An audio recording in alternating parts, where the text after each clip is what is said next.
এবং আশুরাকে ঘিরে আমাদের সমাজে নানান ধরনের কুসংস্কার চলছে। যেমন এই যে তাজিয়া করা, মিছিল করা, মাতম করা, বুক চাপড়ানো, যে এই সমস্ত যত ঘটনা আছে আশুরাকে ঘিরে, এগুলি একটাও শরীয়ত সম্মত নয়। এবং গরু কাটা, গরু জবাই করে কয়েক পরিবার মিলে, এলাকার মানুষ মিলে চাউল উঠিয়ে খিচুড়ি পাকিয়ে খাওয়া, এটা ইসলামের কোথাও নাই। অথবা কুরবানির সময় গোশত রেখে দিয়ে সেই গোশত দিয়ে আশুরার দিন সবাই মিলে খিচুড়ি পাকিয়ে খাওয়া, আশুরাকে উপলক্ষ করে। এমনি তো আপনি খাইতেই পারেন, কিন্তু আশুরাকে উপলক্ষ করে, মহররমকে উপলক্ষ করে এই ধরনের কোনো খাবার খাওয়া, এটা ইসলামী শরীয়ত অনুমোদন করে না। আপনি খাইতে পারেন, সমস্যা নাই, কিন্তু এটাকে ঘিরে না। এমনিভাবে আমাদের ঢাকা সহ সারা বাংলাদেশ এবং বিশেষ করে শিয়ারা এটা উদযাপন করে যে তারা তাজিয়া মিছিল বের করে, এবং এই তাজিয়া মিছিলের মধ্যে বিভিন্ন ধরনের ছবি থাকে, তারপরে মূর্তির মতো বানানো হয়, এবং তারা বিভিন্ন ধরনের কাপড় পরিধান করে, কালো কাপড় পরিধান করে, কালো কাপড় পরে মিছিল করে বুকের মধ্যে, পিঠের মধ্যে, মাথার মধ্যে চাকু দিয়ে আঘাত করে আর বলতে থাকে হাই হাসান হাই হুসাইন, হাই হাসান হাই হুসাইন, এরকম বলতে থাকে। অর্থাৎ তাদের বক্তব্য হচ্ছে যে কারবালায় যেহেতু হুসাইন রাদিয়াল্লাহু তাআলা আনহু শহীদ হয়েছে, এটা শোক পালন করে, শোক উদযাপন করে। এমনকি তারা কারবালাকে এতটাই পবিত্র মনে করে শিয়ারা, যে যখন তারা হজ করতে আসার সময় তারা কারবালার মাটি নিয়ে আসে, এবং কারবালার মাটি নিয়ে এসে তারা ওই মাটি সামনে রেখে ওইটার উপরে সেজদা দেয়, যেটা সম্পূর্ণ শিরিক। যে ওই মাটি নিয়ে আসতে হবে, ওই মাটির উপরে সেজদা দিতে হবে, এই ধরনের আকীদা পোষণ করা, এগুলি শিরকি আকীদা। তো শিয়াদের বিভিন্ন দল রয়েছে, উপদল রয়েছে। শিয়ারা আজকে অনেক শক্তিশালী। ইরানের সবাই শিয়া তাও না, এই শিয়াদের মধ্যে 12টার দল রয়েছে বা এরও অধিক দল রয়েছে। এদের অধিক দলের অধিকাংশই কাফির, কিছু আছে যে তারা ভালো আছে। এখন শিয়াদেরকে আমরা সাপোর্ট করব এই জায়গাতে যে তারা আমেরিকাকে এবং ইসরায়েলকে দৌড়ানি দিতে পারছে, এই জায়গায় আমরা তাদেরকে সাপোর্ট করব। যে ইসরায়েল এবং আমেরিকা তারা মুসলমানদের, সারা বিশ্বের মুসলমানদের চরম শত্রু। তো তাদেরকে যারা দৌড়ানি দিতে পারছে, নাকানি চোবানি খাওয়াইতে পারছে, সেটা হচ্ছে ইরান। সেই জায়গাতে আমরা অবশ্যই ইরানকে সাপোর্ট করব। কারণ আমেরিকা বুঝতে পারছে যে ইরান কী জিনিস, আর মুসলমানদের শক্তি থাকতেই হবে। আমেরিকা এবং ইসরায়েল যদি আসলেই জানতো যে ইরানে পারমাণবিক আছে, তাহলে আবার হামলা করতো না। জানে যে পারমাণবিক নাই, এই সাহসেই হামলা করতে গেছে।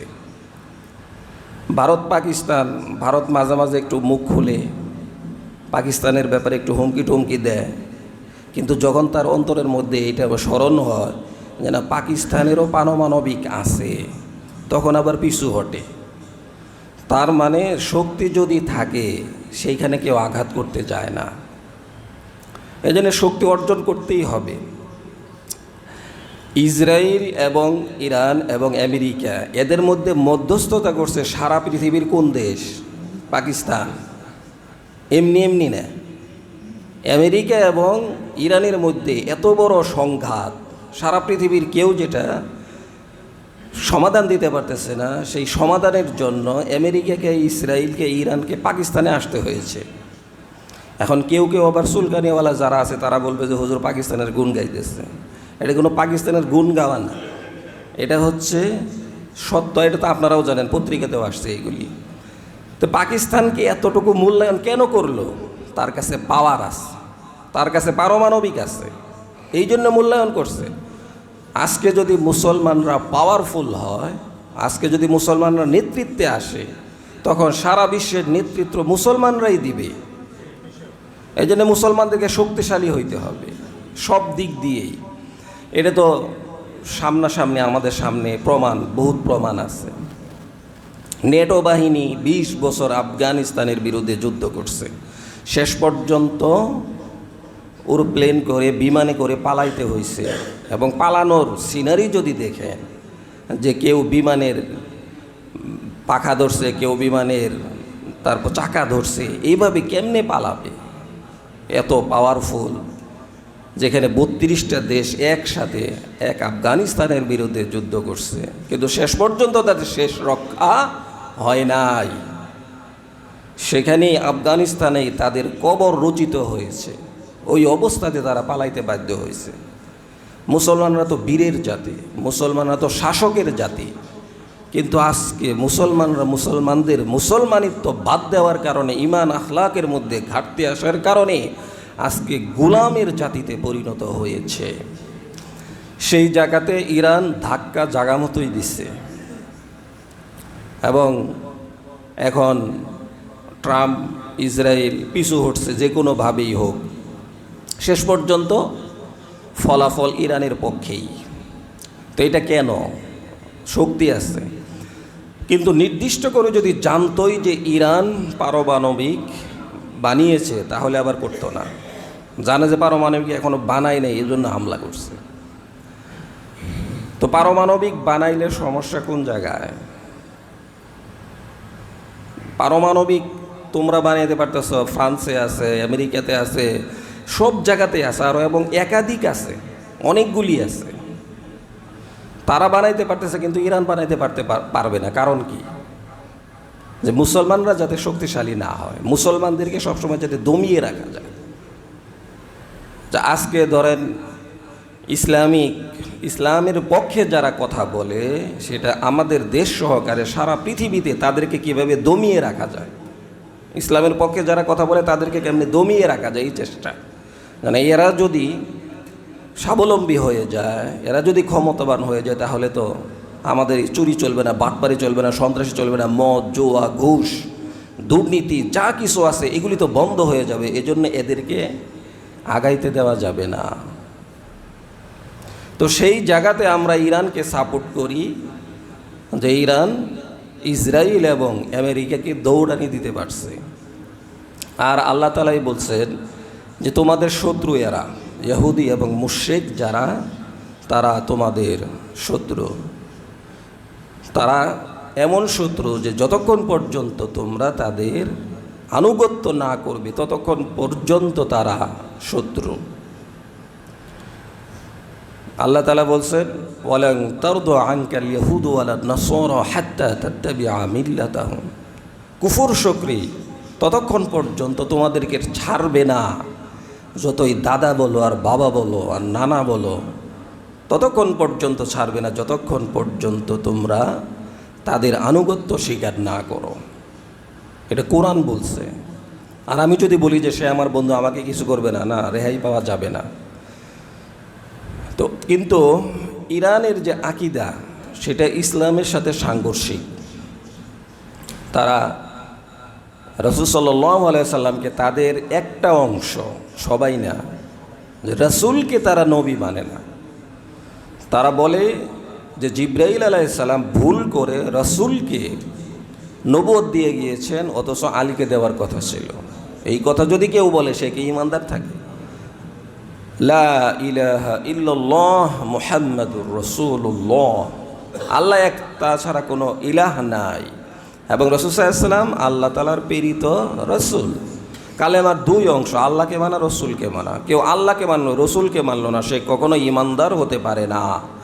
কেউ রসুলকে মানলো কিন্তু আল্লাহকে মানলো না, সেও ঈমানদার হতে পারে না। তো সেই জায়গাতে যে বা যারাই কাদিয়ানীকে যদি নবী মনে করে, রসুলকে যদি নবী মনে না করে, তারাও ইসলামের মধ্যে থাকবে না, তারাও কাফের। অনেকেই বলে যে হুজুররা কাফের বলার কে? আচ্ছা, এটা কি হুজুর বলছে? বাংলাদেশের সংবিধান আছে, সেই সংবিধান একজনে পরে শোনাইল। এখন সবাই বলল যে তুমি এই সংবিধান এগুলি বলার কে? এই যেরকম পাগল, কোরআন থেকে কাফের, নাস্তিক, মুরতাদ, ফাসেক এবং ইমানদার বলার পরে যে ব্যক্তি বলে যে এগুলি হুজুর বলল সেও ওইরকমই পাগল। হুজুর তো এটা শোনাইছে, বলছে তো কোরআন।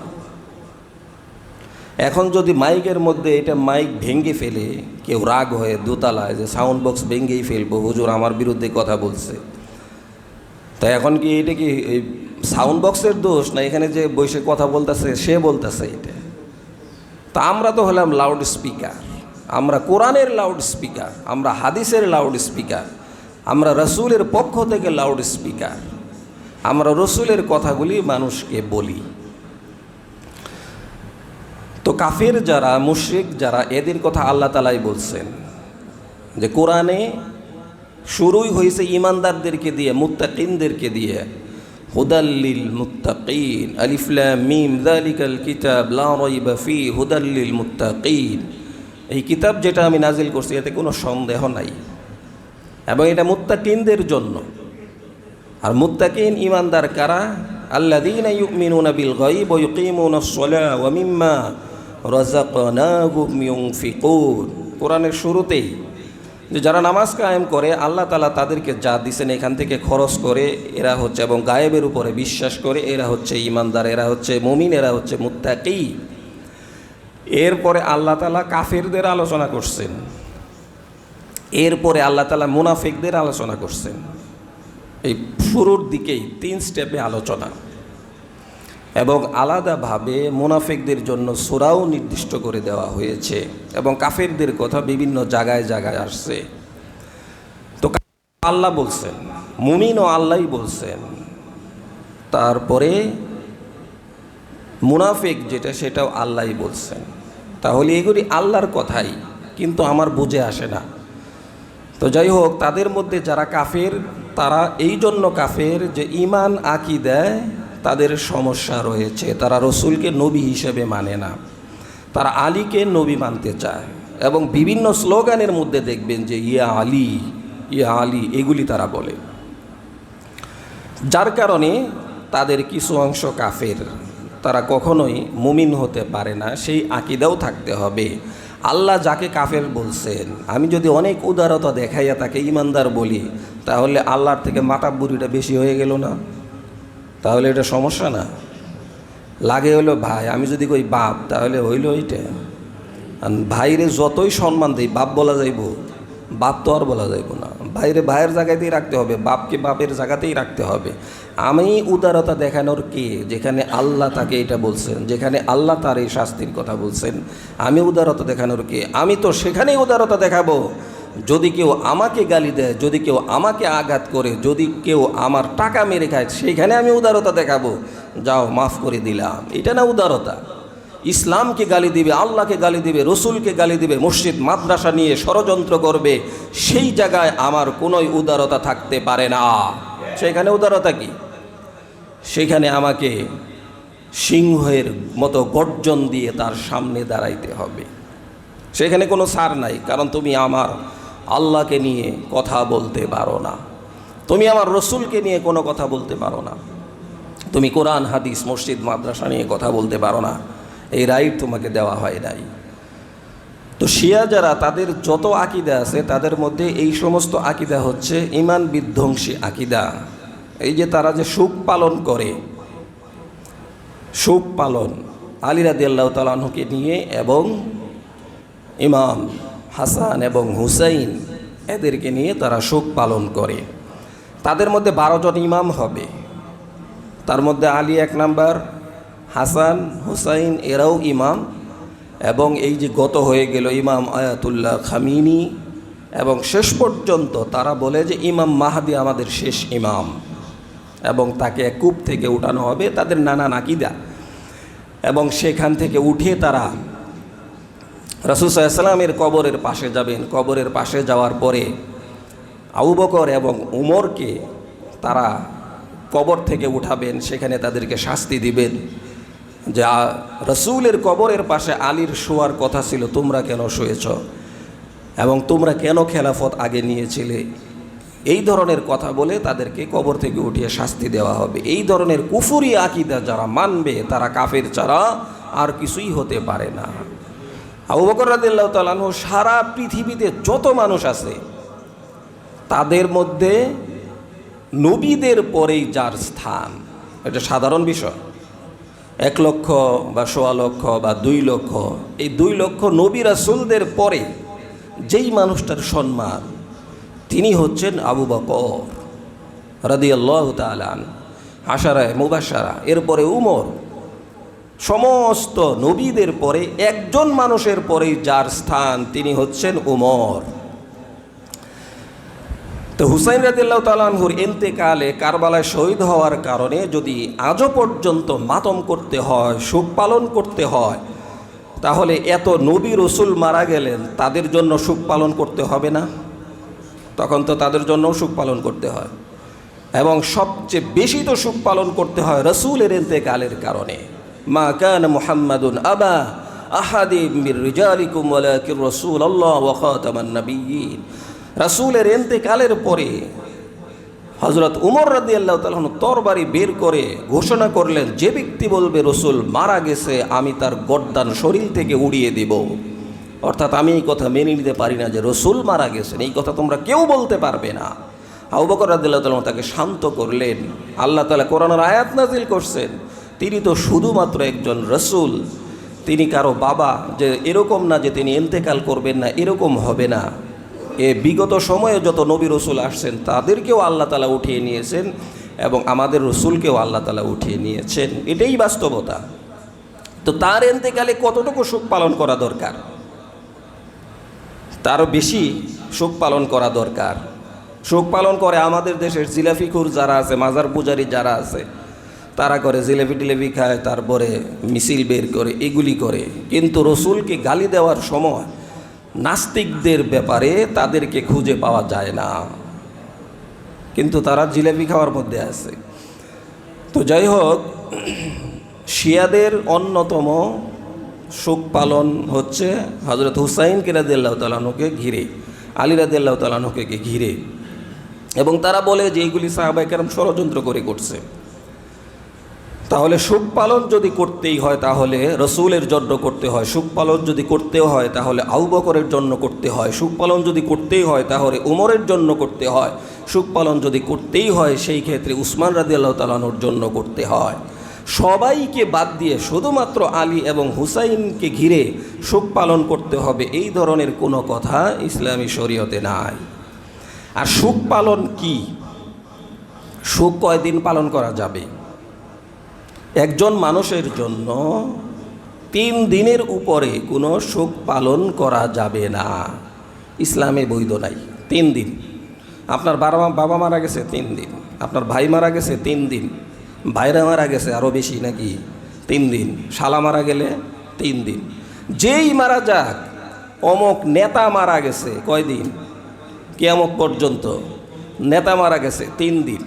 3 দিনের উপরে কারো জন্যই কারো পক্ষ থেকে শোক পালন বৈধ নাই। তবে শুধুমাত্র স্ত্রীর ক্ষেত্রে 4 মাস 10 দিন সে শোক পালন করতে পারবে স্বামীর জন্য। এইটাই এখন কাটছাট হয়েছে, আর সব কিছুই বড় হয়েছে। স্বামী মারা গেলে 4 মাস 3 দিনের আর খবর থাকে না, এই জায়গায় যায় এই জায়গায় যায়, সে এখন স্বাধীন হয়ে গেছে। সেই জায়গাতে ইসলাম শুধু অনুমতি দিছে যে 4 মাস 10 দিন সে শোক পালন করতে পারবে। শোক পালনের সিস্টেম কি? শোক পালনের সিস্টেম হচ্ছে সে ইন্না লিল্লাহি ওয়া ইন্না ইলাইহি রাজিউন পড়বে, সে ব্যথিত হবে, সে হাসি তামাশা কম করবে, সে কান্নাকাটি করবে, চোখে পানি পড়বে, কিন্তু বুক চাপড়ানো, মাথা থাপড়ানো, এই ধরনের অঙ্গভঙ্গি করতে পারবে না। এবং ওই যে বলে না, মহিলাদেরকে নিয়ে আসে, হায়রে কত ভালো মানুষ ছিল গো, মইরা গেল গো, এই যে এই সমস্ত কাহিনী এগুলি করা। এবং যদি না কান্দে তাহলে বলে যে লোকটা পাষাণ, কান্দে না। আমি বিভিন্ন আত্মীয় বাড়ি গেলে দেখা যায় যে মানে এটা তো ইসলামে যেহেতু জায়েজ নাই, ওই ছোট সময়ের কথা বলছি, তো আম্মা তারপরে অন্যরা বলতেন যে একটু কান্নাকাটি কর।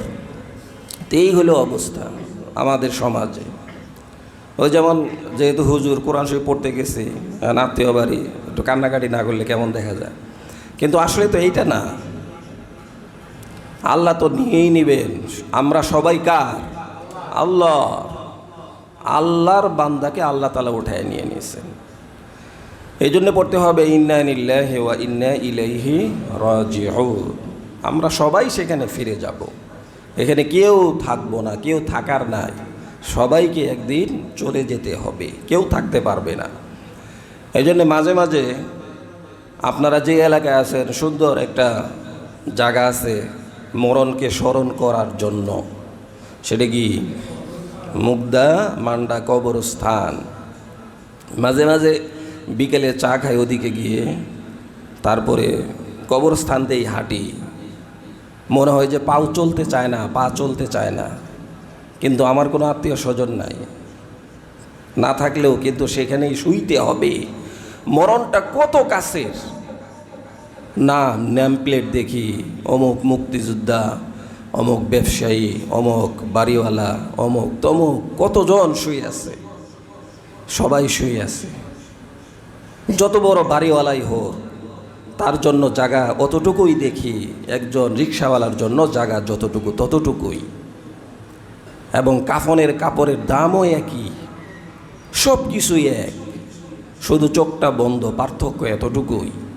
সেই জায়গাতে আমার অহংকার, আমার হিংসে, এগুলি আমার জন্য সাজে না, কারণ আমাকে শুইতে হবে। এবং কত পোকামাকড় দেখি, একটা পোকা সরানোর ক্ষমতা নাই যারা শুয়ে আছে। এবং অনেক কবরের উপরে পলিথিন দিয়ে ঘেরা, আবার কার্পেট দিয়ে ঘেরা, আবার একটু উঁচু করে দেওয়া, আবার এটার উপরে ইট দিয়ে সুন্দর করে ঘিরে দেওয়া। লাভ কি? করুক, সমস্যা নাই, কিন্তু ইট দিয়ে উঁচু করতে নিষেধ করা হয়েছে, দেয়াল তুলতে নিষেধ করা হয়েছে।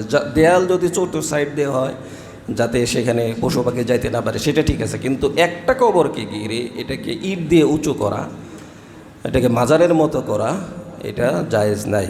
আপনারা যারা জান্নাতুল বাকিতে গেছেন হজে গিয়ে, যে কত শত শত হাজার হাজার সাহাবীর কবর, একটা কবরের পাশেও নাম লেখা নাই অমুক সাহাবীর কবর, কোনো না। এমনকি ফাতেমা রাদিয়াল্লাহু তাআলা আনহা অন্য যারা আছেন তাদের কবরের পাশেও নাই।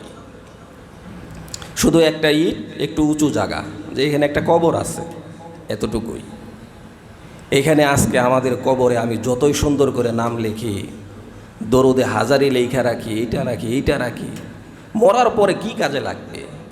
অনেকেই দেখি সেখানে গিয়ে কান্নাকাটি করে, ভালো আত্মীয় স্বজনের জন্য কান্নাকাটি করা। কিন্তু এতটুকু যত্ন যদি আমরা তারা জীবিত থাকতে করতাম তাহলে কতই না ভালো হইতো। তাহলে পত্রিকায় এই সমস্ত খবর আসতো না যে অমুক ছেলে এই, তমুক ছেলে এই। কিন্তু আজকে আমি বৃদ্ধাশ্রমে, তো তাদের জীবিত অবস্থায় তাদের খবর নাই। সবাই না, মরণের পরে আমি যতই খোঁজখবর নেই, তার ছবি যতই আমি বাসায় টাঙ্গায় রাখি, মোবাইলের স্ক্রিনে দিয়ে রাখি, লাভ কি? লাভ কিছু নাই। এই জন্যে কবরকে স্মরণ করতে হবে। আমার গুলশানে 2 তলা, তারপরে বনানীতে ফ্ল্যাট, অমুক জায়গায় ফ্ল্যাট, বন্ধুদেরকে নিয়ে গেলাম, দেখাইলাম, কিন্তু আমার শোয়ার জায়গা, আসল জায়গা একদিনও তো কাউকে দেখাইলাম না। আমার যে পারিবারিক কবরস্থান আছে, যেই জায়গাটায় আমাকে শুইতেই হবে, এত সত্য, সেই জায়গাটা দেখলাম মুক্তিযোদ্ধার আলাদা জায়গা। এই মুক্তিযোদ্ধা ঠিক আছে, এমনি বলতেছে, তাদেরকে ছোট করার কারণে না, যে মুক্তিযোদ্ধার জায়গা, কিন্তু আল্লাহর কাছে গিয়ে কতটুকু এর মূল্যায়ন হবে? যে তোমাদেরকে আলাদা সাইডে কবর দিছে, এই জন্য তোমাদেরকে এই যদি আমল ঠিক না থাকে, আমল যদি ঠিক থাকে তাহলে তারাও জান্নাত ইনশাআল্লাহ। যদি আমল ঠিক না থাকে, এখানে বাড়িওয়ালারা, এখানে দক্ষিণ মুগদা, এখানে উত্তর মুগদা, এখানে ভাড়াটিয়ারা, এখানে রিক্সাওয়ালারা, এখানে দিনমজুররা, এখানে বড় লোকেরা, এই মাটির নিচে যাওয়ার পরে বিন্দু মাত্র আল্লাহ তাআলা পার্থক্য করবেন না। পার্থক্য হবে কিসের? ঈমান এবং আমলের। তাছাড়া কোনো টাইটেলে কাজ হবে না, টাইটেল উপরেই থাকবে, এটা আর মাটির নিচে যাবে না। এজন্য ঈমান আকীদা ঠিক রাখতে হবে, ঈমানকে বলিয়ান করতে হবে, আমলকে আরও কঠিন করতে হবে। ঈমান এবং আমল ছাড়া সেখানে কিছুই চলবে না। বাংলাদেশি টাকা অন্য জায়গায় চলে না, বাঙ্গায় নিতে হয়। তারপরে দিনার অন্য জায়গায় চলে না, বাংলাদেশে চলে না, এটাকেই করতে হয়। তো মাটির নিচে যাওয়ার সাথে সাথে আমার এই কোনো কিছুই চলবে না, ভাঙ্গাইতে হবে এগুলি ঈমান এবং আমল দিয়ে। আমল যদি না থাকে তাহলে কোনো কিছুতেই কাজ হবে না। তো এই জন্য ঈমান আমলকে শক্ত করতে হবে। তো বলতেছিলাম যে সুখ পালন করা, তাহলে ইসলামে সুখ পালন বৈধ 3 দিন, সে যেই হোক, তার জন্য বাবা মা অমুক তমুক ভাই বেরাদর নেতা যারাই হোক তাদের জন্য সুখ পালন 3 দিন। আমাদের তো বছরের পর বছর সুখ পালন এবং বিভিন্ন সিস্টেমে সুখ পালন এগুলি আমরা বানিয়ে নিয়েছি। আর শুধুমাত্র স্ত্রী স্বামীর জন্য 4 মাস 10 দিন সুখ পালন করতে পারেন। সেই জায়গাতে শিয়ারা এই যে বছরের পর বছর আলীর নামে হুসাইনের নামে সুখ পালন করছে, এটা ইসলাম সাপোর্ট করে না, এটা তাদের মন গড়া। যদি সুখ পালন করতেই হয় তাহলে রসুলের জন্য সুখ পালন করতে হবে। যদি সুখ পালন করতেই হয় তাহলে প্রথম খলিফা আবু বকরের জন্য করতে হবে। যদি সুখ পালন ইসলামে বৈধই থাকতো তাহলে উমরের জন্য করতে হতো। যদি ইসলামে সুখ পালন বৈধই থাকতো তাহলে উসমানের জন্য করতে হতো। যদি সুখ পালন বৈধই থাকতো তাহলে সমস্ত নবী রসুলদের জন্য সুখ পালন করতে হতো। ইসলাম 3 দিনের উপরে কোনো ধরনের কারো জন্য সুখ পালন বৈধ মনে করে না। এই জন্য কোনো সুখ পালন নাই। সুখ পালন যেটা এখন যেটা করে, এটা আমরা অধিকাংশই লৌকিকতা দেখানোর জন্য। কিসের সুখ পালন? বাবা মারা গেছে, কবর দেয় না, খবর পাইছেন না? কবর দেয় না, এমনকি হিম ঘরে লাশ রাখা আছে, লাশটা পর্যন্ত নেয় না। না ভাগ বাটোয়ারা ঠিক মতো করে নাই, গুলশানের ফ্ল্যাট আমি চাইছিলাম আমাকে দেয় নাই, হবে না। 2 দিন আগে এক ভিডিও দেখলাম, সে বলছে 20 লাখ টাকা ছেলে নিয়ে গেছে, 10 লাখ টাকা মেয়ে নিয়ে গেছে। সে বলছে আমার সন্তানরা যাতে আমার মরণের পরে আমার লাশ না ধরে। কতটুকু ব্যথিত হইলে, দুঃখ পাইলে একটা বাবা তার সন্তানদের ব্যাপারে এই কথা বলতে পারে। যেখানে বলে যে সন্তানের শেষ মুখ দেখে শেষ কথা বলে সন্তানের সাথে আমি মৃত্যুবরণ করব, সেই জায়গাতে বলছে যে আমার লাশ যাতে না ধরে, সেই বাবা যাতে আমি আবার না হই, সেই জন্য আমাকেও চৌকান্ন থাকতে হবে। বিশেষ করে একটা কথা, একটা বিষয় যদি আমরা মাথায় রাখি, যে আমি জীবিত অবস্থায়, আমার জীবদ্দশায় আমি আমার সন্তানকে কোনো কিছুই লিখে দেব না। এইটা করেন। যুবকরা আবার খেইবেন না যে বাবা এমনি দিতে চায় না, হুজুর আবার খেপাইয়া দিল, এটা কইরেন না। তোমার হাত পা আছে, সব কিছু আছে, তুমি কামাই করে করো, আর আমি মারা গেলে আমারটা তোমার। যতদিন আমি জীবিত আছি ততদিন আমারটা আমারই, এইটাই ইসলাম বলছে। আপনারা এখানে আহ্লাদ কইরা কে আপনার সন্তানদেরকে সব লেখে লেখে দিতে বলছে? এত আদর কই থেকে আসে? এটা তো আদর না, তারে ধ্বংসের মুখে ফেলা। আপনার ইন্তেকালের পরে তো তারাই পাবে। সেই জায়গাটা ইসলাম যেভাবে বলছে আপনি যদি সেটা মেনটেন করেন তাহলে আপনিও ভালো থাকবেন, সমাজ ভালো থাকবে, তারাও ভালো থাকবে। তো সুখ পালন, ইসলামে সুখ পালন যেটা, সেটাতেই থাকতে হবে। হযরত উসমান রাদিয়াল্লাহু তাআলা আনহু, আর যদি আমরা বলি যে আহলে বায়েত হিসেবে তারা সুখ পালন করে, তাহলে অবস্থাটা কি? আল্লাহ তাআলা সূরা আহজাবে বলছেন, ইন্নামা ইউরিদুল্লাহু লিইউযহিবা আনকুমুর রিজসা আহলাল বাইতি ওয়া ইউতাহহিরাকুম তাতহীরা। যে আল্লাহ তাআলা চান তোমাদের থেকে অপবিত্রতা দূর করতে। কাদের থেকে? আহলে বায়েত থেকে। আহলে বায়েত কারা? রসুলের পরিবার কারা? রসুলের পরিবারে কয়জন লোক ছিলেন? রসুলের পরিবার ভুক্ত কারা? সেটা আল্লাহ তাআলা সূরা আহজাবে বলছে, ইন্নামা ইউরিদুল্লাহ লিইউযহিবা আনকুমুর রিজসা আহলাল বাইত ওয়া ইউতাহহিরাকুম তাতহীরা। আল্লাহ তাআলা পরিবার, রাসূলের পরিবার থেকে অপবিত্রতা দূর করতে চান, দূর করে ফেলেছেন এবং তাদেরকে পবিত্র করছেন। তো আহলে বায়েত কারা? আহলে বায়েত হচ্ছে রাসূলের স্ত্রীগণ যারা ছিলেন তারা রাসূলের আহলে বায়েত, এবং রাসূলের কন্যা যারা ছিলেন তারা রাসূলের আহলে বায়েত, এবং আলী রাদিয়াল্লাহু তাআলা আনহু রাসূলের আহলে বায়েত, এবং হাসান হুসাইন এরাও আহলে বায়েত। তো আহলে বায়েত অর্থাৎ রসুলের পরিবারভুক্ত যারা, তাদেরকেও সম্মান করতে হবে, রসুলের স্ত্রীদেরকে সম্মান করতে হবে। এবং রসুল সাল্লাল্লাহু আলাইহি ওয়াসাল্লাম মেয়ের ব্যাপারে বলছেন যে ফাতেমা হচ্ছে আমার কলিজার টুকরা, যে ফাতেমাকে কষ্ট দেয় সে আমি নবীকেই কষ্ট দিল। এবং বলছেন যে জান্নাতি নারীদের সর্দারিনী হবে ফাতেমা। তো ফাতেমা রাদিয়াল্লাহু তাআলা আনহু রাসূলের আহলে বায়েত, রাসূলের 3 কন্যা আহলে বায়েত। আলী রাদিয়াল্লাহু তাআলা আনহু রাসূলের 1 কন্যাকে বিবাহ করছেন, আর উসমান রাদিয়াল্লাহু তাআলা আনহু রাসূলের 2 কন্যাকে বিবাহ করে জিন নুরাইন হয়ে গেছেন, 2 নূরের অধিকারী। অর্থাৎ রসূলের 2 নূরকে, 2 কন্যাকে বিবাহ করছেন, এজন্য তার উপাধি হয়েছে জিন নুরাইন। এবং রসূল বলছেন আরও কন্যা থাকলে, আরও সুযোগ থাকলে আমি উসমানের কাছেই দিতাম। এখন 2 বোনকে আবার একসাথে দিছে, মাথা মোটা যারা আছে এরা আবার কইছে যে এই উসমান রাদিয়াল্লাহু তাআলা এই কাম করছে, 2 বোনরে একসাথে বিয়ে করছে, অথচ আগে পরে যে করছে আর খবরই নেই। এরকম বহু ঘটনা, আমাদের বহু বিষয় নিজের থেকে মন করা বলে দেয়।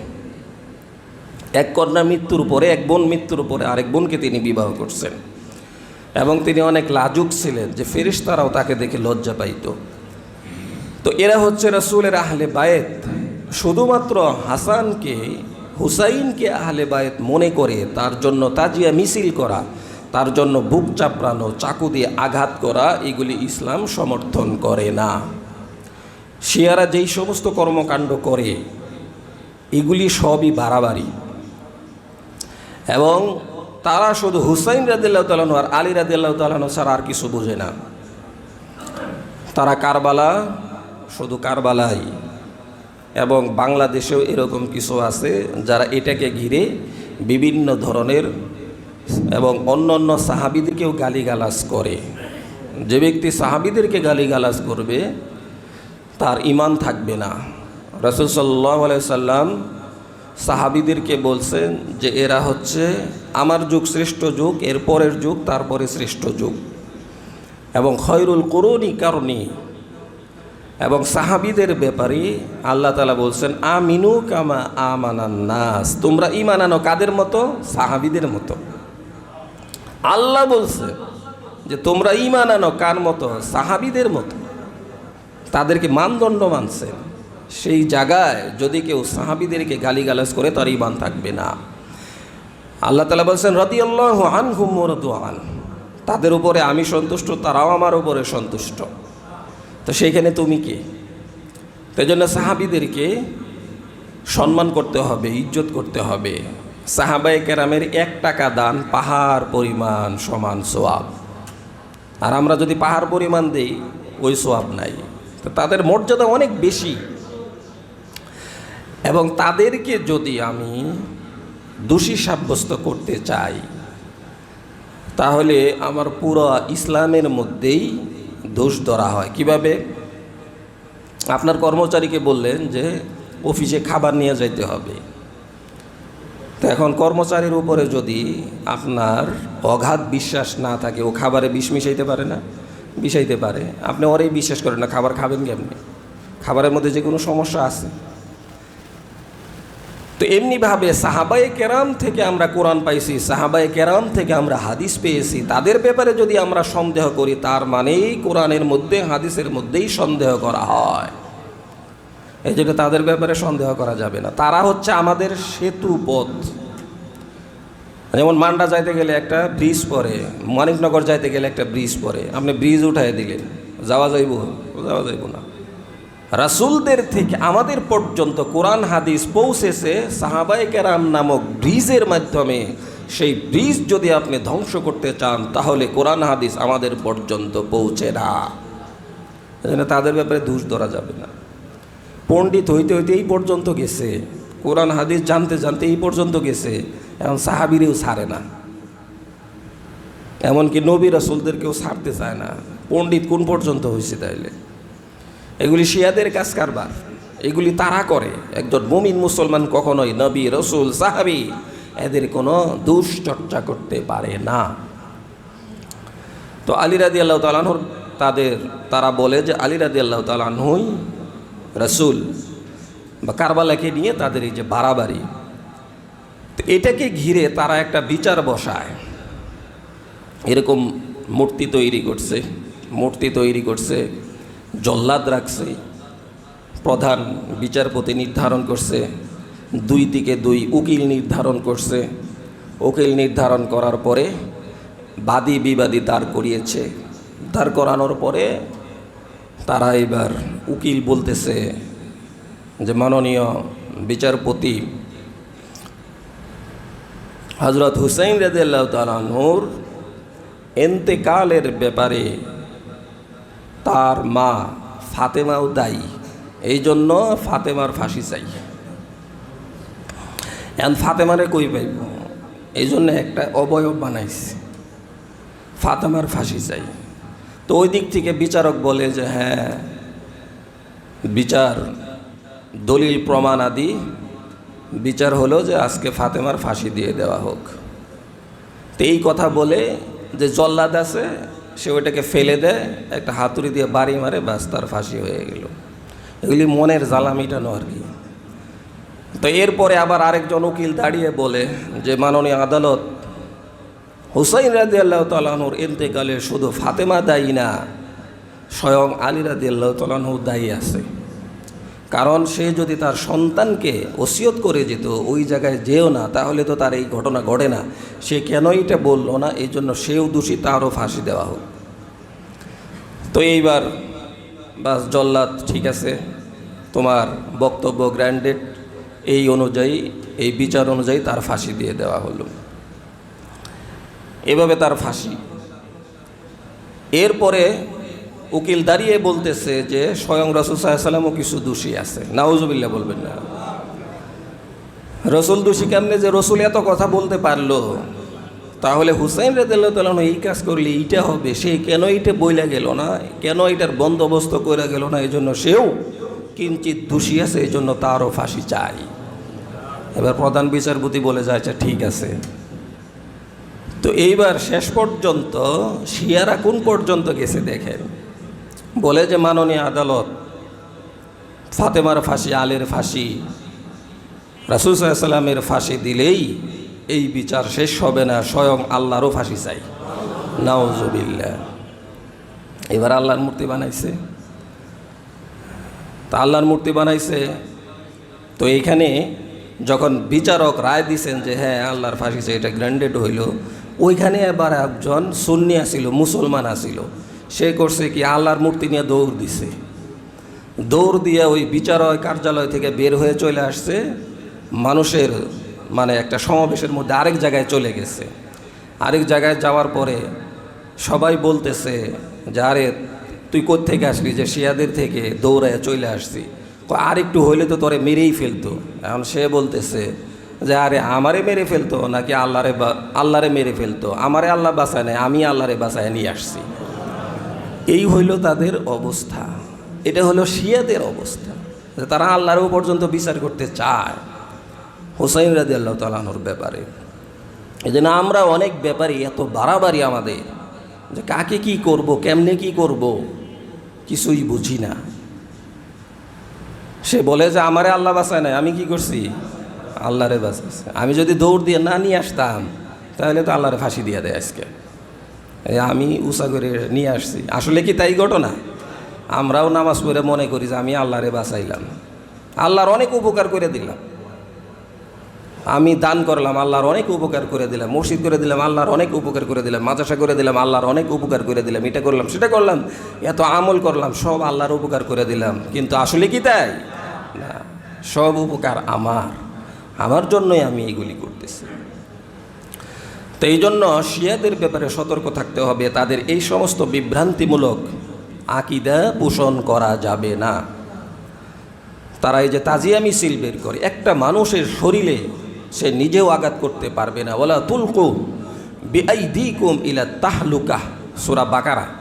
আল্লাহ তাআলা বলছেন, তোমরা তোমাদের নিজের হাতের দ্বারা নিজের ধ্বংস টেনে এনো না।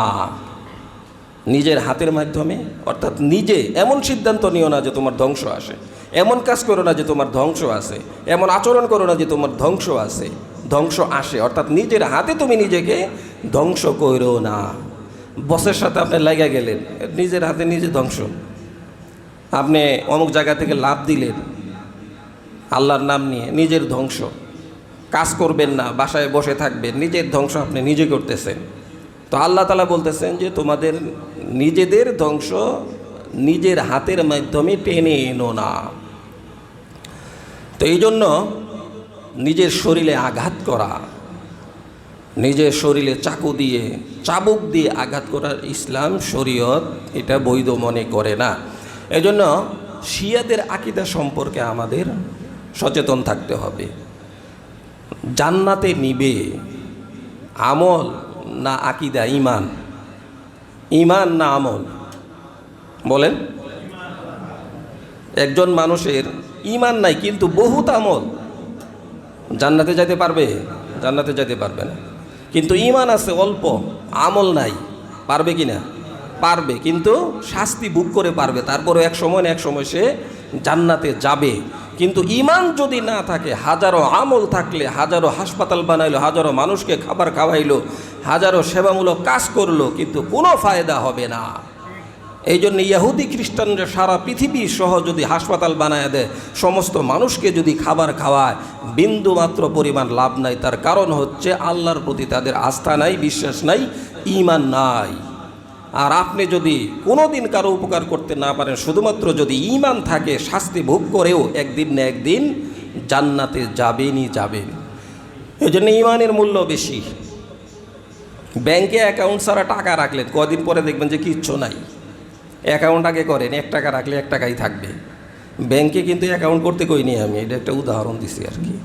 আপনি মাছ মারবেন, পিছনে খালই আছে বা একটা আছে, আমাদের এদিকে খালই বলে, তো মাছ খুব ধরতেছেন কিন্তু এটার নিচ দিয়ে ছিদ্র। তো আপনি তো মনে করছেন যাক আজকের খাবার হয়ে গেছে, পরে দেখেন যে কিচ্ছু নাই। তো ওইটাকে তো আগে ঠিক রাখতে হবে। তো ঈমান আগে ঠিক রাখতে হবে, তারপরে না আমল। ঈমান ঠিক রাখার পরে নামাজ পড়লে বাস কাজ হইল, জমা হইল, রোজা রাখলেন জমা হইল, ভালো কাজ করলেন জমা হইল, দান করলেন জমা হইল, কিন্তু ঈমানই নাই, সব শেষ, কিছুই জমা হবে না, ফাঁকা। তো এই জন্য ঈমানকে মজবুত করতে হবে, ঈমানের মধ্যে যাতে কোনো ধরনের ঘাটতি না আসে। এই কথাগুলি আমরা বারবার বোঝানোর চেষ্টা করি যে অমুক দল, অমুক যারা আছেন তাদের কাজই হচ্ছে, মিশন হচ্ছে মানুষের ঈমানকে ধ্বংস করা। যেমন এই যে হিজবুত তাওহীদের ব্যাপারে এর আগেও বলছি যে তারা আগাগোড়াই কাফের, তারা মানুষের ঈমান নিয়ে খেলতেছে। আপনাকে কিন্তু ডাইরেক্ট বলবে না, তারা বলে না যে আমরা হাদিস অস্বীকার করি, কিন্তু দাজ্জালের হাদিস মানে না, অমুক হাদিস মানে না, তমুক হাদিস মানে না, তাহলে তো হাদিস অস্বীকারই করা হইলো, কিন্তু ডাইরেক্ট বলবে না হাদিস অস্বীকার করি। এগুলি হচ্ছে পলিসি।